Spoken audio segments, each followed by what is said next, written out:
فرمایا مرنے کے بعد نام عمل بند ہو جاتا ہے، مطلب جتنی نمازیں پڑھی، روزے رکھے، نیک کام کیا، لیکن فرمایا چند چیزیں ہیں جو مرنے کے بعد بھی چلتی رہتی ہیں۔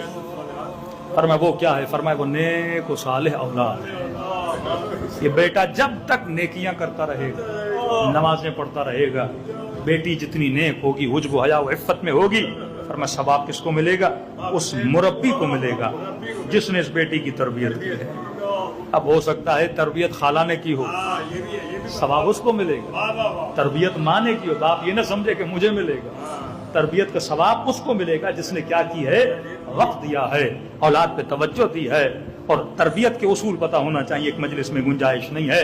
فرمایا نیک اولاد، دوسرا فرمایا اگر کوئی اچھی کتاب لکھی ہے، جب تک کوئی اس کتاب سے ہدایت پاتا رہے گا اسے ثواب ملتا رہے گا۔ تیسری چیز فرمایا اگر کوئی اچھا ادارہ بنایا ہے، مسجد بنائی ہے، امام باڑہ بنایا ہے، جہاں پہ لوگ آتے ہیں اور انہیں ہدایت ملتی ہے، فرمایا اس کو ثواب صدقہ جاری ملتا رہے گا۔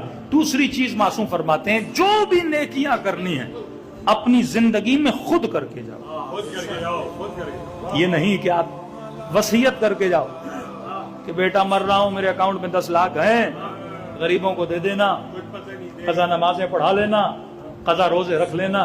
ہمارے ایک دوست مولانا ایران میں کہتے مولانا ایک مومن کا وہاں یہ رسم ہے کہ جب کوئی مر جاتا ہے تو مولانا آتے ہیں، اس کا وصیت نامہ فیملی ساری سنتی ہے، تو انہوں نے وصیت نامہ پڑھا کہ اتنا میرے بیٹے کا، اتنا میری بیٹی کا، اتنا میری بیوی کا، سارا انہوں نے تقسیم بندی کر دی تھی، اور آخر میں لکھا کہ مولانا صاحب میرے بینک اکاؤنٹ میں جتنے میرے پیسے ہیں، بیٹوں کو میں نے بہت دیا، بیٹی کو دیا، بیوی کو دیا، اب یہ چند لاکھ جو میرے اکاؤنٹ میں، تو یہ وصیت میں مولانا کو کر رہا ہوں کہ میرے ان پیسوں سے میری قضا نمازیں پڑھا لی جائیں، میرے قضا روزے رکھ لیے جائیں، جسے آپ مناسب سمجھیں، یہ میری وصیت ہے، اتنے سال کوئی میری قضا نمازیں ہیں، یہ قضا روزے ہیں احتیاطاً۔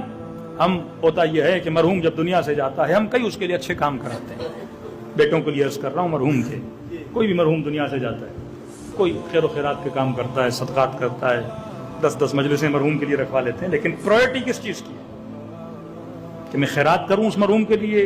یہ عمل زیادہ بہتر ہے، امپورٹنٹ ان موسٹ امپورٹنٹ۔ سب سے پہلے میں نے کیا کرنا ہے؟ سب سے پہلے آپ نے مرحوم کے واجبات کو ادا کرنا، تو اس کے بعد یہ خیر و خیرات کے کام تو پوری زندگی ہوتے رہیں گے۔ آپ کو ڈاؤٹ تھا کہ اتنے سال مثلا نماز نہیں پڑھی، واجب ہے کہ آپ سب سے پہلے اس کی قضا نمازیں پڑھائیں۔ آپ کو ڈاؤٹ تھا کہ اتنے سال روزے نہیں رکھے، تو واجب ہے کہ آپ اس کے روزے رکھوائیں۔ اب اس کی کنڈیشن یہ ہے اگر کوئی بندہ روزہ نہیں رکھ سکتا